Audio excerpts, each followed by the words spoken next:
அவ கையில அந்த கயிறு இல்லாத அந்த நேரத்துல தான் உங்களுக்கான விடை கிடைக்கும்னு சொன்னாங்க. கேளு, ஏதாவது 2 விஷயத்தை அவள்கிட்ட கேளு. அப்பா, என் துர்காவை பத்தி எனக்கு நல்லா தெரியும். அதனால இவ துர்கா இல்லைன்னு நிரூபிக்க ஆளுக்கு மாத்தி மாத்தி எதுக்கு போராடுறீங்கன்னு எனக்கு தெரியல. யாரோ சொன்னாங்கன்னு மூட நம்பிக்கையா திங்க் பண்ணிட்டு இருக்கீங்க. கொஞ்சமாவது யோசிக்க மாட்டீங்களா நீங்க? அசோக், நம்ம குலதெய்வமே சாமி அடியம்மா மூலமா அருள் வாக்கு கொடுத்திருக்கா. அதையே நீ மூட நம்பிக்கைன்னு சொல்லுவியா? சரி, இதெல்லாம் மூட நம்பிக்கையாவே இருந்துட்டு போகட்டும். ஆனா 2 வாரத்துக்கு முன்னாடி நடந்த ஒரு 2 விஷயத்தை அவகிட்ட கேளு. அவ துர்காவா இருந்தா கண்டிப்பா சொல்லிடுவா.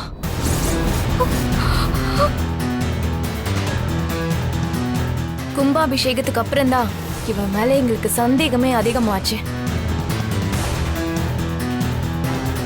அதுக்கு முன்னாடி நடந்த விஷயத்தை இவகிட்ட கேளுங்க. நான் கும்பாபிஷேகத்துக்கு அப்புறம் தானே இங்கே வந்தேன். இந்த மாதிரி சங்கடம் வரக்கூடாதுன்னு தான் கனகா என் கையில கயிறு கட்டி விட்டுருக்கா போல இருக்கு. ஆனா அதையே நான் இப்ப அவுத்துட்டேனே. எந்த உண்மையை சின்னையா கிட்ட மறைச்சனோ அதை சொல்ல வேண்டிய நேரம் வந்துருச்சு போல. ஆனா நான் ஒரு உண்மையை மறைச்சேங்கிறத சின்னையா எப்படி ஏத்துக்குவாருன்னு தெரியலையே.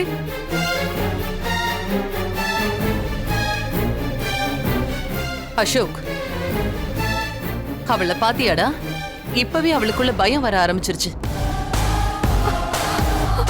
2 வாரத்துக்கு முன்னாடி உங்களுக்குள்ள நடந்த 2 சம்பவத்தை பத்தி கேளு, சொல்றாளான்னு பாக்கலாம். அப்போ இவ யாருன்னு தெரிஞ்சிரும். பெரியமா, 2 வாரத்துக்கு முன்னாடி என்ன, 2 மாசத்துக்கு முன்னாடி நடந்தது கூட துர்கா சொல்லுவா. டேய், ஏன்னா இவ துர்கா தான். டே அசோக், நீ கேளுடா. அண்ணே, கேள்வி கேட்க எனக்கு எந்த தயக்கமும் கிடையாது. என்னைக்கோ நடந்த சம்பவத்தை பத்தி கேட்டாலும் அன்னைக்கு நடந்ததை அப்படியே அவ சொல்லுவா. ஏன், அன்னைக்கு என்ன கலர் ட்ரெஸ் போட்டிருந்தேன்னு கூட சொல்லுவா. ஆனா நீங்க எல்லாரும் சொல்றீங்கன்னு நான் கேள்வி கேட்டா நீங்க சொன்னதை நானும் ஒத்துக்கிட்ட மாதிரி தானே இருக்கும். அசோக், நாங்க துர்கா மேல வச்சிருக்கிறது சாதாரண குற்றச்சாட்டு இல்ல. அவ துர்கா தானே நீ நம்புனா அவ புருஷனா நீயே அதை நிரூபிச்சுதான் ஆகணும். சரி பெரியமா, எனக்கு துர்கா மேல நம்பிக்கை இருக்கு. நான் என்ன கேட்டாலும் அவ சொல்லுவா. நான் கேக்குறேன், போதுமா? ஐயோ அசோக், அப்ப இருந்தவ கனகா, இப்ப இருக்கிறவ தான் துர்கா. இவனை விரட்டி அடிக்கிறதுக்காக தான் இவ துர்காவே இல்லைன்னு இப்ப நாடகம் ஆடிட்டு இருக்கோம். அதனாலதான் கும்பாபிஷேகத்துக்கு முன்னாடி நடந்த 2 சம்பவத்தை கேட்க சொல்றோம். கயிறையும் பறிச்சாச்சு. இங்க கனகா இருந்த டைம்ல என்ன நடந்துச்சுன்னு இவளால எப்படி சொல்ல முடியும்? அப்ப இவ துர்கா இல்லைன்னு ப்ரூவ் ஆயிடும். அதை வச்சே இவளை அடிச்சு துரத்திடுவோம். இதுதான் எங்களோட பிளானே.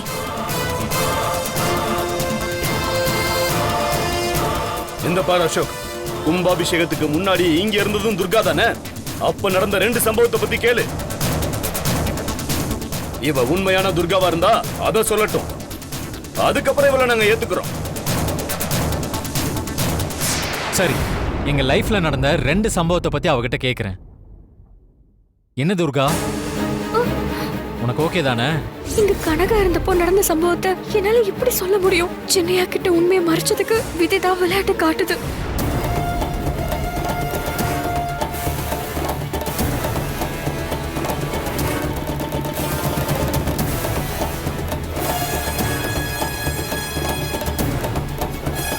துர்கா, என்ன துர்கா பதிலே காணோம்?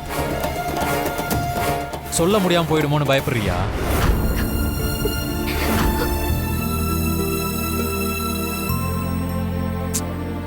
இங்க பாரு துர்கா, நீ எதுக்காக கவலைப்படுற? நீ என்னோட துர்கா தான்.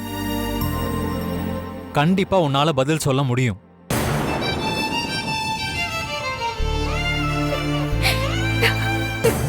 சின்னையா, நீங்க என்ன துர்கா இல்லைன்னு சொன்னா கூட என்னால பொறுத்துக்க முடியும். ஆனா தயவு செஞ்சு கண் கலங்காதீங்க. என்னால தாங்கிக்கவே முடியாது.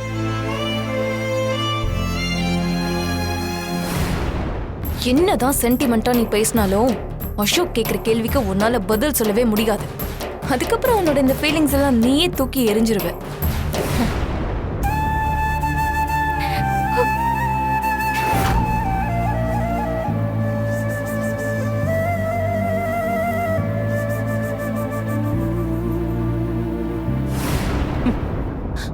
அசோக், பெரியமா உன்னை கேள்வி கேட்க சொன்னா அவளையே பார்த்துட்டு நிக்கிற. இல்ல பெரியமா, என்னவோ துர்கா கண்ணை பார்த்ததும் கேள்வி கேட்கணும்னே தோண மாட்டேங்குது. இவ ஏன் துர்கா தான் பெரியமா. அத நீ நம்பினா மட்டும் போதுமா? நாங்களும் நம்ப வேண்டாம்? சித்தப்பா, 2 விஷயம் தானே கேட்க சொல்றாங்க. துர்கா அதெல்லாம் சொல்லிடுவா. இவ்வளவு தூரம் வந்ததுக்கு அப்புறம் ஒரு கை பார்த்ததலாம். நீங்க கேளுங்க சித்தப்பா. ஐயோ, விஷயம் தெரியாம கௌரி வேற என்ன மாட்டி விடுறாளே, என்னால எப்படி சொல்ல முடியும்? அசோக், அதான் கௌரியே சொல்லிட்டால, அப்புறம் என்ன தயக்கம்? கேளுங்க. துர்கா,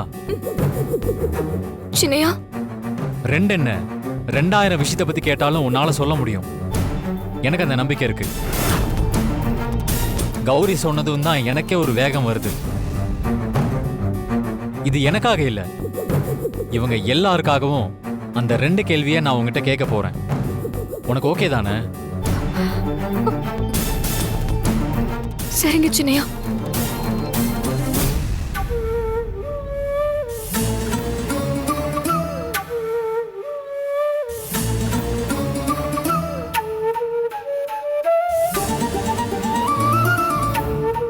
ஆ, 4 வாரத்துக்கு முன்னால நினைக்கிறேன். அன்னைக்கு கோர்ட்டுக்கு அவசரமா கிளம்பிட்டு இருந்தேன். அப்ப நம்ம ரூம்ல ஒரு டென்ஷனான சம்பவம் நடந்துச்சு.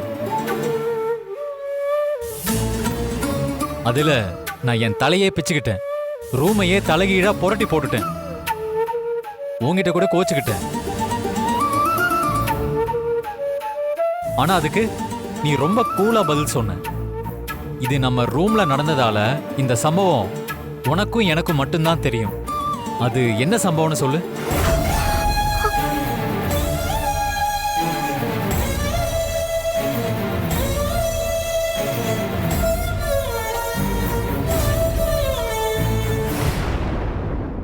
ஒருவேளை இவ தப்பா சொல்லி தான் பொண்டாட்டிய காப்பாத்துறதுக்காக அவ சொல்றத சரின்னு சொல்லிட்டானா என்ன பண்றது? சச்சா, கழுத்தறுத்து போட்டாலும் அசோக் வாயில இருந்து பொய்யெல்லாம் வராது. பெத்தவ நானே சந்தேகப்படுறேனே. நம்ம பிள்ளை பொய்யெல்லாம் சொல்ல மாட்டான். சாவித்திரி தம் புருஷ மேல வச்சிருந்த அன்பால அவர் யமன் கிட்ட இருந்தே காப்பாத்தினாலாம். அந்த அளவுக்கு அன்பு நான் என் புருஷன் மேல வச்சிருக்கேன்.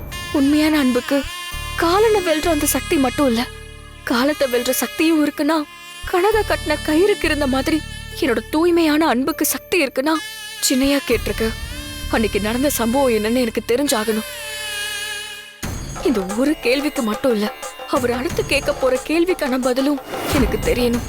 சின்னையா மேல நான் வச்சிருக்கிற அன்பு எனக்கு அந்த பதில காட்டி கொடுக்கணும். இல்லைன்னா இந்த துர்கா உயிரோடவே இருக்க மாட்டா.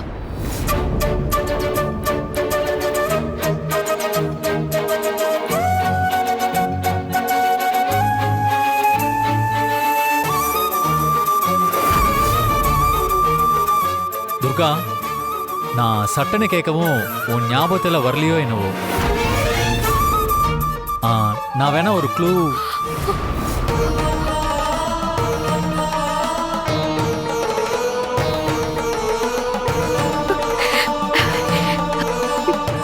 அதெல்லாம் வேட்ட சின்னையா, நானே சொல்றேன். என்ன இவ சொல்றேன்னு தைரியமா சொல்றா? சொல்லிடுவாளோ? அது எப்படி சொல்ல முடியும்?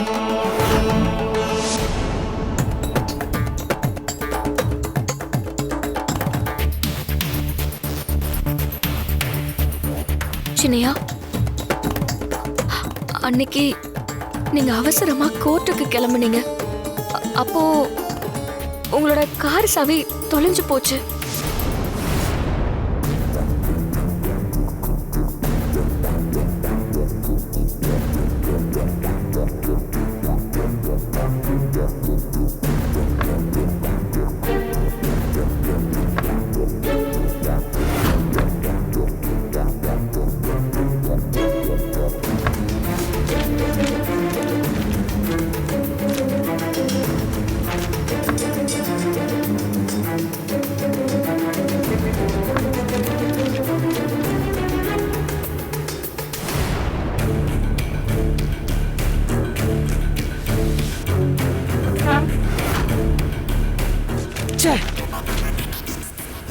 போச்சுனே தெரியலையே. சின்னையா என்ன தேடுறீங்க? கார் கீ இங்கதான் வச்சேன், இப்ப காணோம். எங்க போய் தொலைஞ்சதுனே தெரியல. சின்னையா அது என்ன கால் முளைச்சா நடந்து போயிருக்கும். நீங்க எங்க வச்சீங்கன்றதை யோசிங்க. என்ன துர்கா சொல்ற? நான் எப்போ இங்க தானே வைப்பேன், இப்ப காணோம். ஆமா, நீ என் டேபிள் எதுவும் க்ளீன் பண்ணியா? இல்ல சின்னையா, நான் உங்க டேபிள் பக்கமே போகல. அப்ப இங்க வச்சதே எங்க போயிருக்கும்? ச்சே, இதுக்கு தான் என் டேபிள்ல எப்பவும் கை வைக்காதன்னு சொல்றேன். டேபிள ஒழுங்குபடுத்துறேன்னு முக்கியமான ஒண்ணு எங்கேயாவது வச்சிடுறீங்க. போற நேரம் எனக்கு தான் பிரச்சனை ஆகுது. இன்னைக்கு தான் சீக்கிரம் போகணும்னு கிளம்புனேன். இந்த நேரம் பார்த்து கார் சாவியை வேற காணோம்.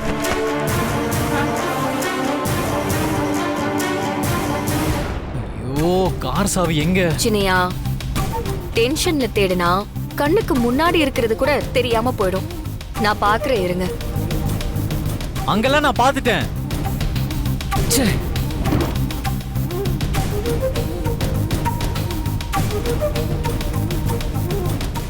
சின்னையா சாவியை அங்க தேடினீங்கன்னா கிடைக்காது. வேற எங்க தேடணும்? எப்போ நான் அங்கதானே வைப்பேன். நீங்க சாவியை இங்க கொண்டு வந்து வைக்கல. துர்கா, நான் அங்கதான் வச்சேன். இல்ல சின்னையா, எனக்கு என்னமோ நீங்க சாவியை கார்லயே வச்சிட்டீங்கன்னு நினைக்கிறேன். அங்க போய் பாருங்க. ஏய், என்ன விளையாடுறியா? நான் எப்போ வைக்கிற இடத்துல தான் சாவியை வச்சேன். சின்னையா கோவப்படாதீங்க, போய் சாவி இருக்கான்னு பாருங்க. கார்லயே தான் வச்சுட்டு வந்திருப்பீங்க. சரி துர்கா.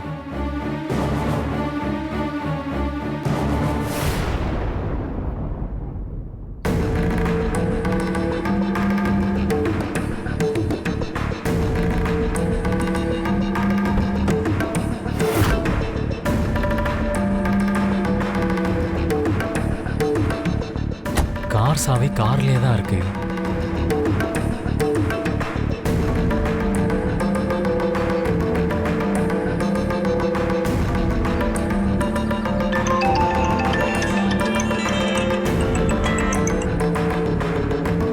சின்னையா சாரி துர்கா. எதுக்கு சாரி? சாவி கார்லயே தான் இருக்கு. அவசரப்பட்டு உன்னை திட்டிட்டேன். பரவாயில்ல சின்னையா, பத்திரமா போயிட்டு வாங்க. ம், சரி, நான் கிளம்புறேன்.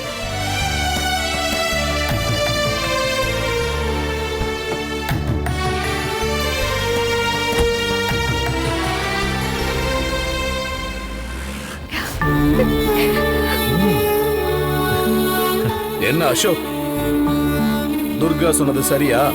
ஆமாப்பா, துர்கா கரெக்டா சொல்லிட்டா.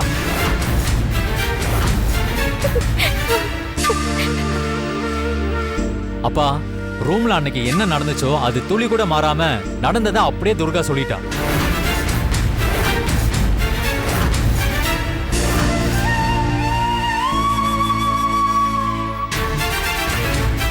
முதல் நாள் நைட்டு நான் போன் பேசிக்கிட்டே கார் சாவியை கார்லயே வச்சுட்டு வந்துட்டேன். துர்கா சொன்ன மாதிரி சாவி கார்ல தான் இருந்துச்சு. இப்ப என்ன சொல்றீங்க? இது துர்கான்னு ஒத்துக்கிறீங்களா?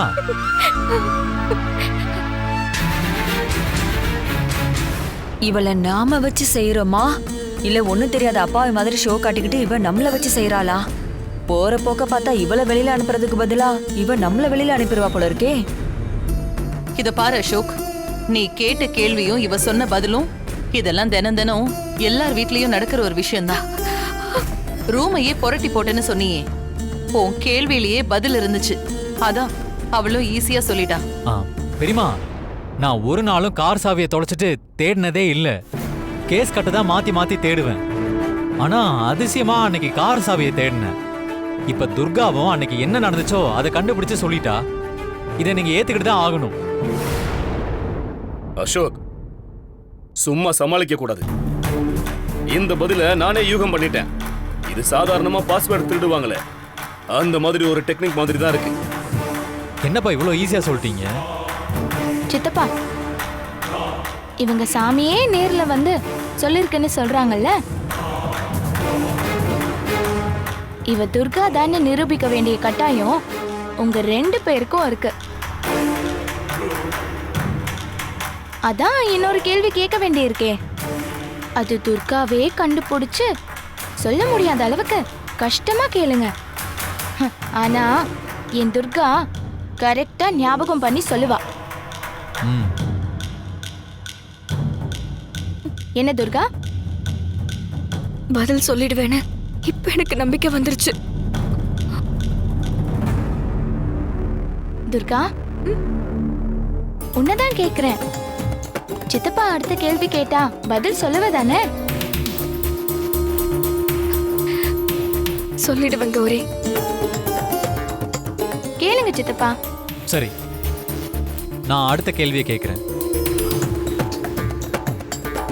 இப்போ நான் கேட்க போற கேள்வி எல்லாரும் யூகிக்கிற மாதிரி ஈஸியான கேள்வி கிடையாது. எந்த ட்ரிக்கை யூஸ் பண்ணியும் அவளால பதில் சொல்ல முடியாது. ஆனா இதுக்கும் துர்கா பதில் சொல்லுவான்னு நான் நம்புறேன்.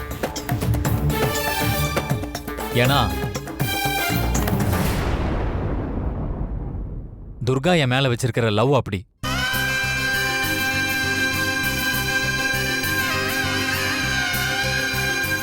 சரி துர்கா, இந்த சம்பவம் நடந்தது கும்பாபிஷேகத்துக்கு 3 நாளைக்கு முன்னாடின்னு நினைக்கிறேன். அன்னைக்கு ஆபீஸ்ல என் கேபின்ல நான் லஞ்ச் சாப்பிடும்போது ஒரு சம்பவம் நடந்துச்சு. அந்த சம்பவத்தை பத்தி அன்னைக்கு ராத்திரியே வீட்டுக்கு வந்து உங்ககிட்ட சொன்னேன். சொல்லு, என்ன சொன்னேன்னு சொல்லு. சின்னையா, கும்பாபிஷேகத்துக்கு 3 நாளைக்கு முன்னாடி மதிய நேரம் அன்னைக்கு நானும் வைத்தியர் பொண்ணு மாலதியும் மூலிகை பறிக்க காட்டுக்குள்ள போயிருந்தோம். அப்பவும் இங்க இருந்தது கனகாதான். ஆபீஸ்ல சின்னையா சாப்பிடுறப்ப என்ன நடந்திருக்கும், கனகா கிட்ட என்ன சொல்லியிருப்பாரு?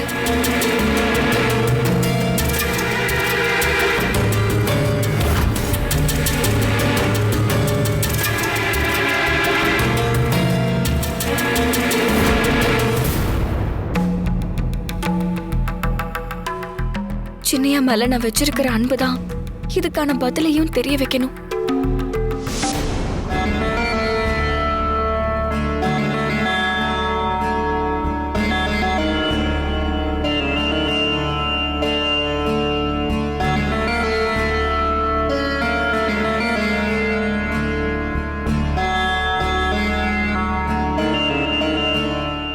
என்ன அக்கா இங்க நின்னுட்டு இருக்காங்க? அக்கா, அக்கா,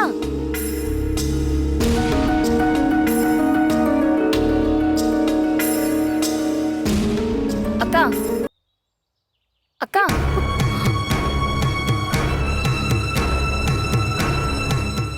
என்னக்கா, நான் கூப்பிடுறது கூட கேட்கலையா? அப்படி எந்த உலகத்துல இருக்கீங்க? அதெல்லாம் ஒண்ணும் இல்ல. என்னக்கா, சின்னையா ஞாபகமா? அது சரி, நான் தொந்தரவு பண்ணிட்டேனோ?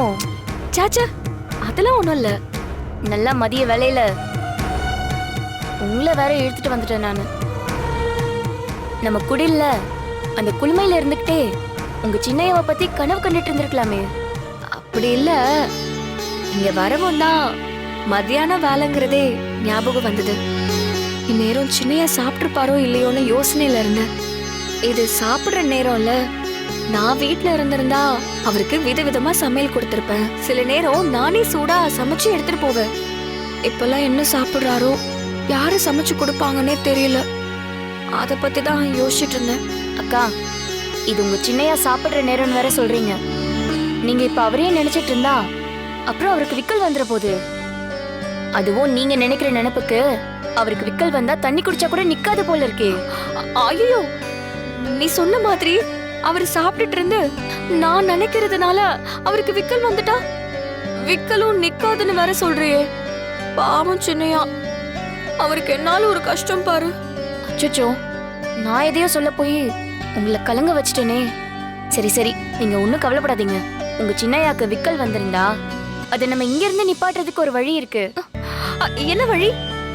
இதோ இந்த மூலிகை இருக்குல்ல, இதுக்கு ராம்சீதா மூலிகைன்னு பேரு. இதோ இத பார்த்து என் புருஷனுக்கு விக்கல் நின்னுன்னு 3 தடவை வேண்டுனா போதும், அவருக்கு உடனே சரியாயிடும். நிஜமாவே சொல்றியா? ஆமாக்கா, இந்த மூலிகை செடிக்கு ஏன் இந்த பேர் வந்துச்சுன்னு ஒரு பெரிய கதையே இருக்கு. அப்படியா? என்ன கதை? சீதையை ராவணன் தூக்கிட்டு போனதும் ராமன் சீதையை நினைச்சுக்கிட்டே இருந்தாராம்.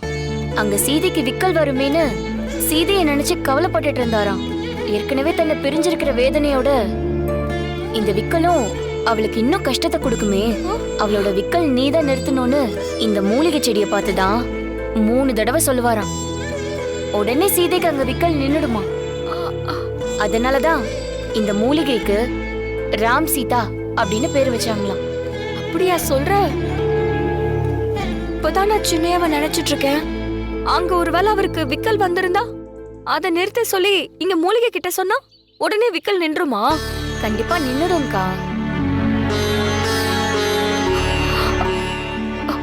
ஒருவேளை சின்னையா சாப்பிட்டுட்டு இருந்து நான் நினைக்கிறதுனால அவருக்கு விக்கல் எடுத்தா உடனே அந்த விக்கல் நின்றணும்.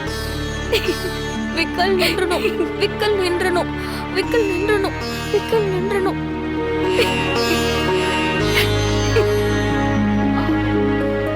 ஏய், எதுக்கு இப்ப சிரிக்கிற? அக்கா, நான் என்ன சொன்னாலும் நம்பிடுவியாக்கா? அடிப்பாவி, அப்ப பொய் சொன்னியா? பொய் சொன்ன நீ? நான் இந்த செடியை பார்த்து 3 தடவை சொன்னேனே, சின்னையாவுக்கு விக்கல் நிக்காதா? என்னக்கா இப்படி குழந்தை மாதிரி கேக்குறீங்களே? அப்படிலாம் இல்ல. நாம ஒருத்தரை பத்தி நினைச்சுக்கிட்டே இருந்தோம்னா அங்க அவங்களுக்கு பொறக்கேறும், இல்லனா விக்கல் எடுக்கும். அது உண்மைதானே? அப்போ நான் இங்க சின்னையாவை பத்தியே நினைச்சுக்கிட்டு இருக்கேன், அவருக்கு விக்கல் எடுக்கும் தானே? என்னால அவருக்கு ஒரு கஷ்டம் வந்தா அவர் பாவம் இல்ல. கவலைப்படாதீங்கக்கா, அவர் மேல நீங்க எவ்வளவு பிரியம் வச்சிருக்கீங்க. நீங்க மனசார இந்த செடிக்கிட்ட வேண்டிக்கிட்டீங்கல்ல, அதுக்காகவே அவருக்கு விக்கல் நின்னுடும். ஆமா, இதுதான் ராமசீதை செடியே இல்லையே, அப்புறம் எப்படி நிக்கும்? அதுக்கு என்ன, இப்ப இதுக்கு ராம் சீதா செடின்னு நம்ம வச்சிருவோம். அப்போ பேர் வச்சா அவருக்கு விக்கல் நின்றுமா? கண்டிப்பா நின்னுடும். அப்போ நான் போய் மறுபடியும் வேண்டிக்கிறேன். ம்.